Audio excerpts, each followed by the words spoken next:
स्वामी समर्थ। जय जय स्वामी समर्थ। अनंत कोटी ब्रह्मांड नायक राजाधिराज योगीराज अक्कलकोट निवासी सद्गुरु श्री स्वामी समर्थ महाराज की जय। कसे आहात सर्व स्वामी भक्तांनो? तुम्ही सदैव आनंदी राहा हीच स्वामींच्या चरणी प्रार्थना। तुमच्या सर्व चांगल्या इच्छा स्वामी महाराज पूर्ण करोत आणि आजचा दिवस तुमचा आनंदात जाओ हीच स्वामींच्या चरणी प्रार्थना। खरोखर तुमचे मनापासून खूप खूप आभार आहे।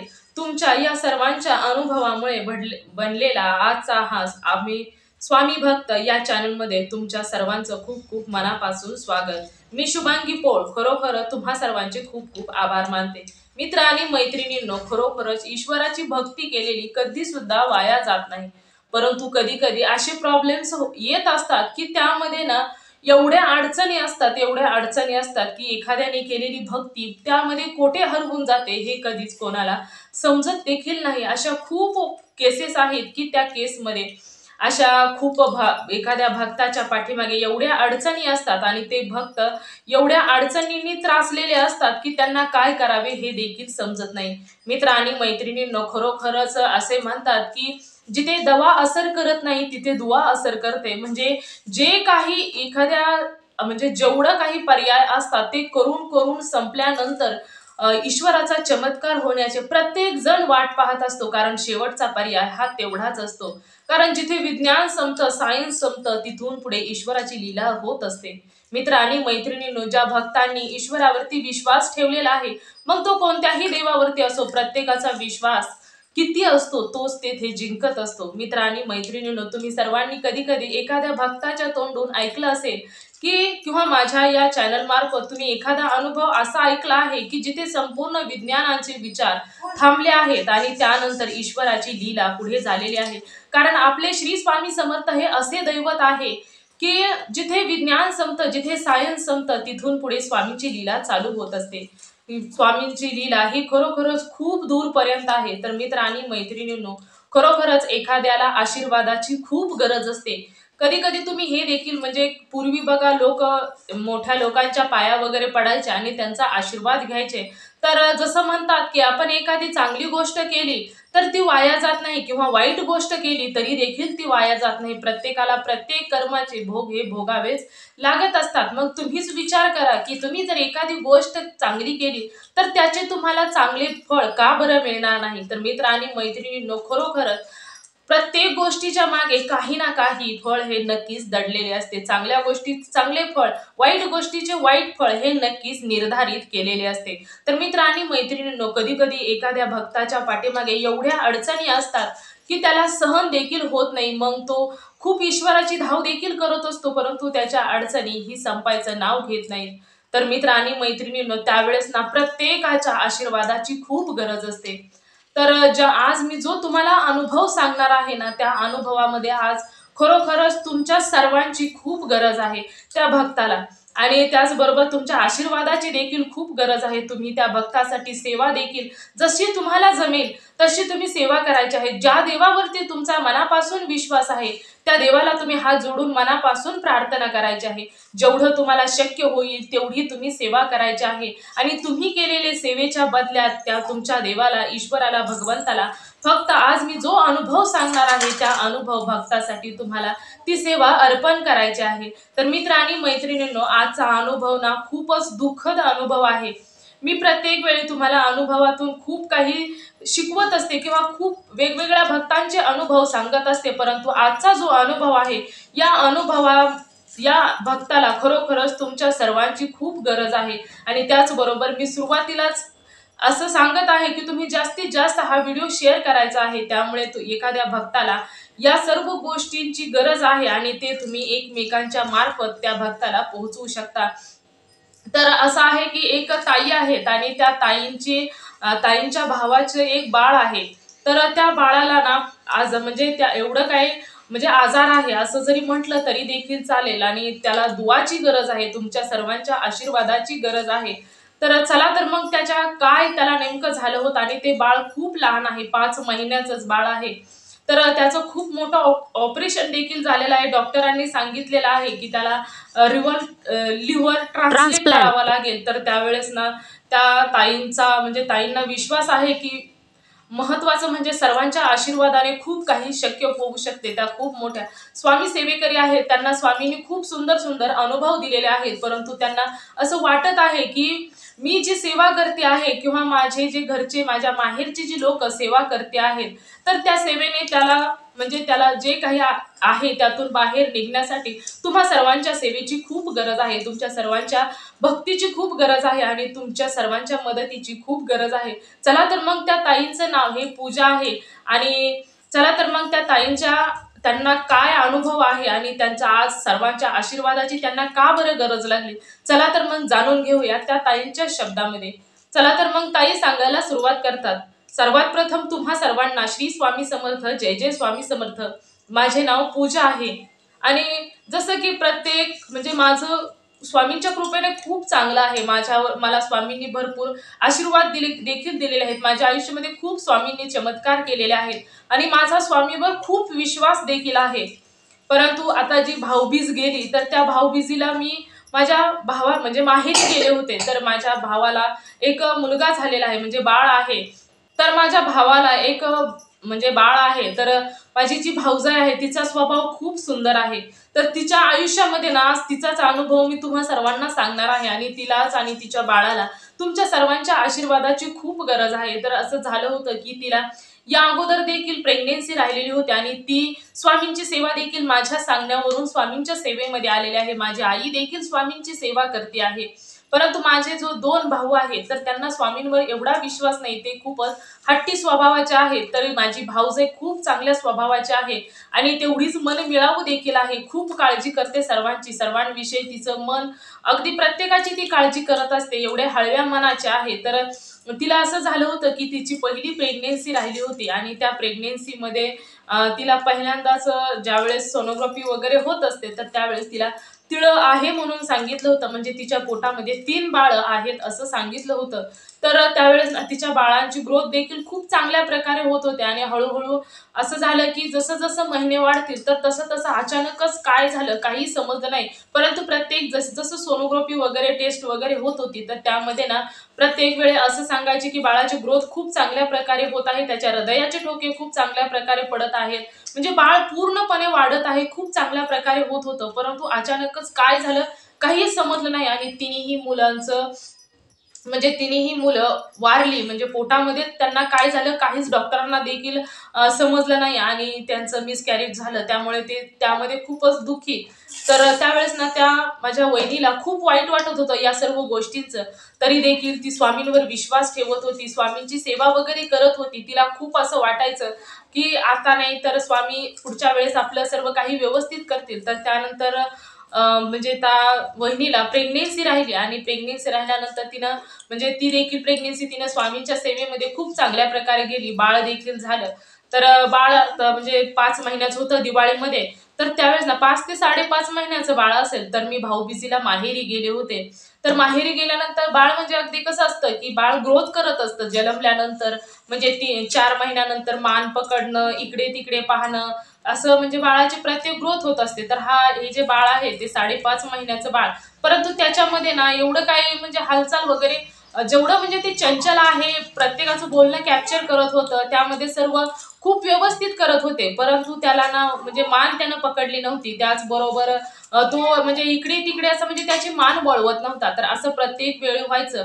तर मग त्याला जेवढा दिवस झाल्यानंतर देखील तो जसं म्हणजे पालतं होणं की असं काही त्याच्यामध्ये होत नव्हतं। तर त्यावेळेस ना म्हणजे मी तेथे गेल्यानंतर मी नोटीस केलं की आपण जसं प्रत्येक वेळी बाळ वगैरे पाहत असतो की बाळाची ग्रोथ कशी होत असते, बाळ काय करतं, बाळाची नजर कशी असते, कोणत्या महिन्यामध्ये बाळाची काय ग्रोथ असते, तर असं मी प्रत्येक वेळी गेल्यानंतर त्यावेळेस मी पूर्ण लक्षपूर्वक पाहत होते। परंतु 5.5 महिन्याचं बाळ असून देखील जसं 5.5 महिन्याच्या बाळाची ग्रोथ असते त्या पद्धतीने याची ग्रोथच नव्हती। तर त्याचबरोबर आता म्हणायचं तर म्हणजे त्यांना देखील असेल, त्यांनी पाहिलं होतंच की बाळ कशी असतात काय आहे, परंतु ज्यावेळेस मी त्या बाळाची शी पाहिली तर त्या बाळाची शी ही पूर्ण पांढरीच शी होत होती। तर त्यावेळेस आणि त्याबरोबर त्याचं पोट हे फुगलेलं होतं, तर त्यावेळेस ना मला असं वाटलं की आपण ना याला दवाखान्यामध्ये घेऊन जायला, म्हणजे मी भावाला सांगितलं, वहिनीला देखील सांगितलं की तुम्ही याला दवाखान्यामध्ये दाखवा, कदाचित काही म्हणजे आपल्याला वाटतंच ना पांढरी शी होत आहे म्हणजे तेवढं काही जसं नॉर्मली बाळ आहे तर ते तसं नाही,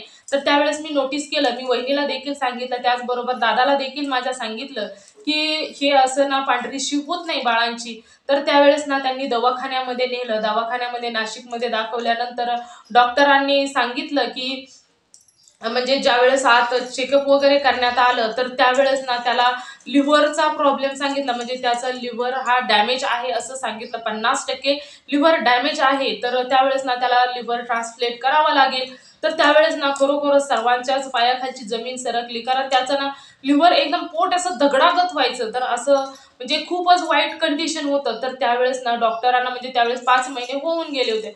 तर त्या म्हणजे डॉक्टरांनी असं त्या आजाराचं नाव सांगितलं, की अँडोशिया हे आजाराचं डॉक्टरांनी नाव सांगितलं आणि ते म्हणाले, की याच्या म्हणजे हा क्वचितच आजार असतो आणि त्याच्यासाठी तुम्हाला स्पेशलिस्ट शोधावा लागेल. तर अशा या रोगावरती स्पेशलिस्ट खूपच तुरळक असतात. तर त्यावेळेस ना आम्हाला मुंबईमध्ये म्हणजे 1-2 स्पेशलिस्ट या रोगावरचे सापडले. तर त्यावेळेस ना आम्ही प्रदीप दादांचे म्हणजे माझं स्वामींवर खूप विश्वास आहे. तर त्यावेळेस ना मी वहिनीला आणि दादाला घेऊन प्रदीप दादांच्या मठामध्ये गेलो. तिथे गेल्यानंतर दादांना सर्व काही सांगितलं, की बाळाचं असं-असं झालेलं आहे आणि डॉक्टरांच्याकडे न्यायचं आहे. तर त्यावेळेस ना दादांना विचारलं, की आम्ही कोणत्या डॉक्टरांकडे जाऊ? तर त्यावेळेस ना दादांनी सांगितलं, की तुम्ही ना म्हणजे त्यांनी ज्या डॉक्टरांकडे जायला सुचवलं, तर ते डॉक्टर देखील स्वामी सेवेकरीच निघाले. तर त्यावेळेस ना आम्ही दादांना म्हणजे सांगितलं, की ऑपरेशन करायची दादा प्लीज गरज होऊ देऊ नका, आम्हाला सेवा वगैरे द्या. तर दादांनी त्याला बाळाला आमच्या मांडीवरती घेतलं आणि म्हणाले, की याचं ऑपरेशन जरी झालं ना, तरी त्याचं ऑपरेशन अगदी सक्सेसच होणार आहे. तर असं दादांनी सांगितल्यानंतर मनामध्ये कुठेतरी धीर आला आणि मग आम्ही दवाखान्यामध्ये जसं दादांनी सांगितलं होतं, तर ते डॉक्टर देखील स्वामी सेवेकरीच होते. तर जेव्हा म्हणजे माझी वहिनी बाळ रडत होतं, तर पाजण्यासाठी रूममध्ये गेले. तर पडदा होता पाठीमागे, तर तिथे ती पाजत होती. खाली खाली बघत बाळाकडे पाहत-पाहत पाजत होती. तर ज्यावेळेस मी तिच्या पाठीमागे गेले ना, तर पडदा हटवला, तर तिथं खूप मोठ्या अक्षरावरती लिहिलेलं होतं, "भिवू नकोस, मी तुझ्या पाठीशी आहे." तर त्यावेळेस ना मला खूप मोठा आधार झाला आणि आम्ही खूप रडले. मी देखील रडले, माझी वहिनी देखील खूप रडले, की "स्वामी तुम्ही इथे देखील आमच्या बरोबर आला आहात. त्यामुळे आम्हाला घाबरण्याची गरज नाही." असं देखील सांगितल्यानंतर डॉक्टरांचे चेकअप वगैरे झालं. तर डॉक्टरांनी सांगितलं, की असा जे बाळ आहे, तर ते बाळ 3 महिन्याच्या होण्या अगोदरच तुम्हाला हे ऑपरेशन करायला हवं होतं. परंतु तुम्ही ऑपरेशनला खूप लेट केलेलं आहे आणि ऑपरेशन हे लवकरात लवकर करावं लागेलच. तर त्यावेळेस मग कोणत्याच प्रकारचा पर्याय देखील नव्हता. दादांनी सांगितलेली सेवा तर घरामध्ये म्हणजे करायचं म्हणजे चालूच होती. म्हटलं होतं, की सेवा मात्र बंद करायची नाही. तर ऑपरेशन मग डॉक्टरांनी सांगितलं, की काही झालं तरी ऑपरेशन करावं लागेल. तर त्यानंतर मग ऑपरेशनला देखील नेलं. त्या डॉक्टरांनी जे डॉक्टर स्वामी सेवेकरी होते त्यांनी म्हणजे खूप चांगल्या प्रकारे किंवा म्हणजे डॉक्टरांनी आम्हाला सांगितलं, की ऑपरेशन करण्याशिवाय यावरती कोणत्याही प्रकारचा पर्याय नाही. तर त्यावेळेस ना डॉक्टरांनी ऑपरेशन देखील केलं आणि अक्षरशः ऑपरेशन ना एवढं मोठं ऑपरेशन होतं, हातभर ऑपरेशन होतं. तर त्या बाळ ना कंटिन्यू 4 दिवस न अन्न ना काही नाही, सलाईनवर फक्त खूप रडत होतं. म्हणजे त्याला ते टाके इतके मोठं ते ऑपरेशन होतं ना, खरोखरच खूपच भयंकर होतं आणि ते एवढुशा बाळाने सोसलेलं होतं. तर त्याचबरोबर त्याची आई देखील म्हणजे केवढी मोठी ती म्हणजे खूपच मायाळू आणि शरीराने देखील दुप्पाड शरीराची ती होती. परंतु बाळाच्या काळजीने अगदी बारीक बारीक झालेली होती. म्हणजे एवढं तिचं कंडिशन वाईट झालेलं होतं. तर ती ना कंटिन्यू रडायची, कंटिन्यू रडायची आणि मला ना ते सर्व काही पाहवत नव्हतं. त्यानंतर मी माझ्या नवऱ्याच्या घरी आली. तर घरी आल्यानंतर पुण्यामध्ये जेव्हा तिचा फोन वगैरे मी करायचे ना तिला, तर तिचा आवाज म्हणजे एवढा असा भरलेला यायचा. ती म्हणायची, की "ताई ना खरोखरच तुमच्या विश्वासावरती मी आहे. मला काही सुद्धा समजत नाही. तुम्ही जे सांगताय ते मी करते आहे." आणि बाळ जसं म्हणजे कणायचं म्हणजे त्याचा त्रास होत होता ना, तो तो म्हणजे असं कणायचं करून असं ते बाळ कणायचं. तर ते कणताना ना माझं म्हणजे म्हणजे हुंदका यायचा, एवढा हुंदका यायचा, की मला खूप रडू यायचं. आणि त्यावेळेस ना मी बाथरूममध्ये जायचे आणि तोंड दाबून दाबून रडायचे. कारण असं व्हायचं, की माझे मिस्टर, माझ्या घरातील लोक ना मला सतत म्हणायचे, की "तू ना एवढी रडते, की तू कशासाठी एवढी रडत असते? होईल ते सर्व काही, तू रडू नकोस." म्हणून मलाच ओरडायचे आणि कसं असतं प्रत्येक गोष्टीला ना सारखंच ओरडायचे. त्याच्यामुळे मला देखील खूप भीती वाटायची. परंतु खूप वाईट वाटायचं, खूप रडू देखील यायचं. त्यामुळे ना मी बाथरूममध्ये जाऊन रडायची. तर खूप वाईट वाटायचं त्यावेळेस.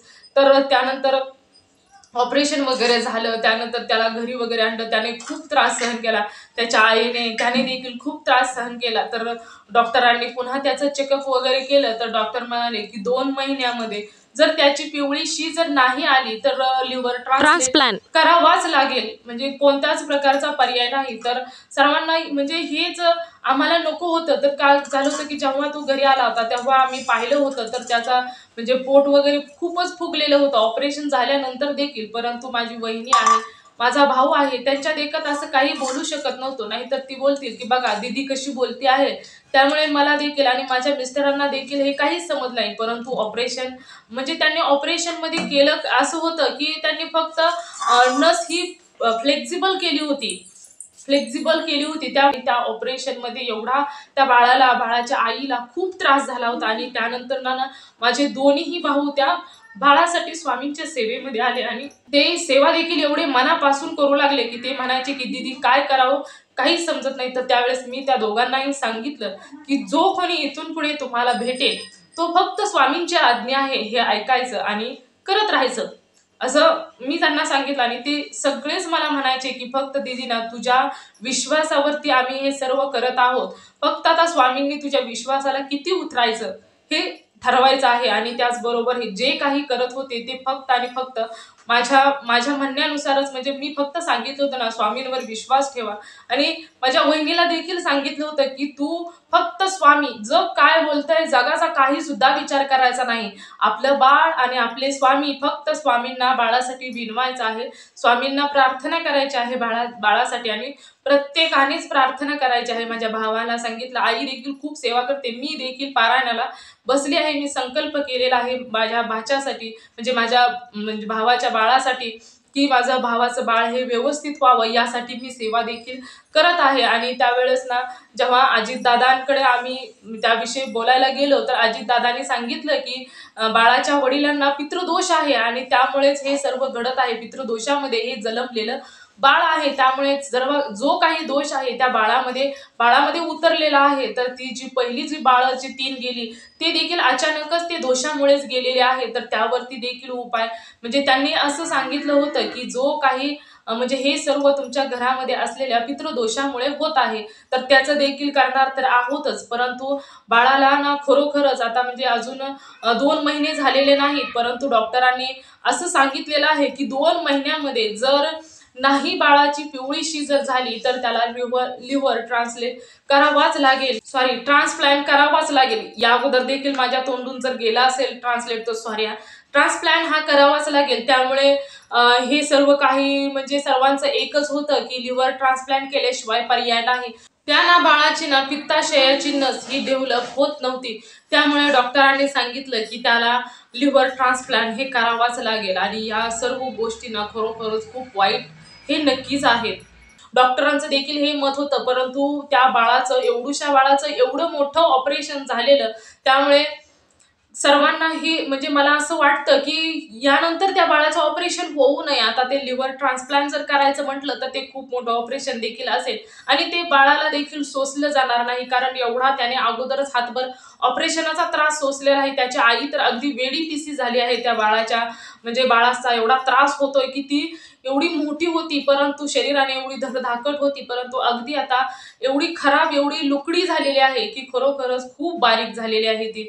तर तिला म्हणजे ती एवढ्या बाळाच्या काळजीमध्ये अगदी वेड्यागत करत आहे. त्याचबरोबर बाळाला या सर्व दुःखातून जावं लागत आहे. बाळ देखील खूप त्रास काढत आहे, त्याला खूप त्रास भयंकर होत आहे. आणि हा जो मी तुम्हाला सर्वांच्या समोर जे मांडत आहे की माझ्या भावाच्या बाळाचं म्हणजे लिव्हर ट्रान्सप्लांट होऊ देऊ नका, तर त्यासाठी तुमच्या सर्वांच्या भक्तीची मला गरज आहे. तुम्ही स्वामी सेवेकरी आहात किंवा तुम्ही कोणत्याही देवाची भक्ती करत असो, परंतु तुम्ही फक्त त्या बाळाला व्यवस्थित होण्यासाठी तुम्ही प्रार्थना करायची आहे तुमच्या ईश्वराला, तुमच्या भगवंताला, आणि तुम्हाला जेवढी जमेल तेवढी तुम्ही सेवा करायची आहे. फक्त बाळ व्यवस्थित होईपर्यंत थोडा तुमचा आशीर्वादाची सर्वांच्या गरज आहे आणि तो तुम्ही द्यावा हीच मनापासून माझी इच्छा आहे. आणि त्यासाठीच गरज आहे तुमच्या आशीर्वादांची. आणि त्यासाठीच म्हटलं की जरी आमच्या सेवेने काहीच होत नसेल तर तुमच्या सर्वांच्या सेवेने प्रत्येकाचा आशीर्वाद कधीच कोणताच आशीर्वाद वाया जात नाही। त्यामुळे तुमच्या सर्वांच्या आशीर्वादाची खूप गरज आहे माझ्या भावाच्या बाळाला, कारण अगदी छोटंसं 5 ते 5.5 महिन्याचं बाळ आहे आणि त्याने एवढं मोठं ऑपरेशन सोसलेलं आहे। त्याचबरोबर तो हा देखील त्रास सोसत आहे आणि 5.5 महिन्याच्या बाळाची ग्रोथ किती होते, परंतु हे अजून देखील बाळू त्यामध्येच आहे। त्यामुळे या सर्व गोष्टींचं खूप वाईट वाटतं आणि त्या अगोदर तिने खूप त्रास देखील सहन केलेला आहे। तिला अगोदर देखील त्रास झालेला आहे। तिने अगोदरची 3 बाळं गमावलेली आहेत। त्यामुळे आताच बाळ तिच्यासाठी खूप महत्त्वाचं आहे आणि त्याच बाळासाठी तुमच्या सर्वांच्या आशीर्वादाची खूप गरज आहे। प्रत्येकाला मी हात पसरून मागते की मला आशीर्वादाची माझ्या भावाच्या बाळासाठी आशीर्वादाची खूप गरज आहे। ते बाळ प्रत्येकाचा आशीर्वाद भीक मागितल्यागत मागत आहे, कारण तुम्ही सर्वांनी तुमच्या ईश्वराला, तुमच्या भगवंताला आणि त्याचबरोबर तुम्हाला जेवढी होईल तेवढी प्रार्थना ईश्वराजवळ करा। तुमच्याकडून जेवढी तुमची सेवा त्या बाळासाठी देऊ शकाल तेवढी तुम्ही देण्याचा प्रयत्न करायचा आहे आणि ही सर्वांनाच प्रार्थना आहे। आणि त्याचबरोबर एवढा जास्तीत जास्त हा व्हिडिओ शेअर करायचा आहे जेणेकरून त्या बाळासाठी त्या प्रत्येकाची भक्ती आशीर्वाद त्या बाळासाठी पोहोचेल आणि त्याचा जो लिव्हर ट्रान्सप्लांट करण्याचा जो म्हणजे ते होऊच नये, त्याचं कोणत्याही प्रकारे ऑपरेशन होऊ नये, त्यासाठीच तुमच्या सर्वांच्या आशीर्वादाची गरज आहे। तर हेच मला तुमच्या सर्वांपर्यंत पोहोचवायचं होतं आणि तुमच्याकडून माझ्या भावाच्या बाळासाठी आशीर्वाद हवा होता, त्यासाठीच मी हा तुमच्या सर्वांच्या समोर मांडलेला आहे।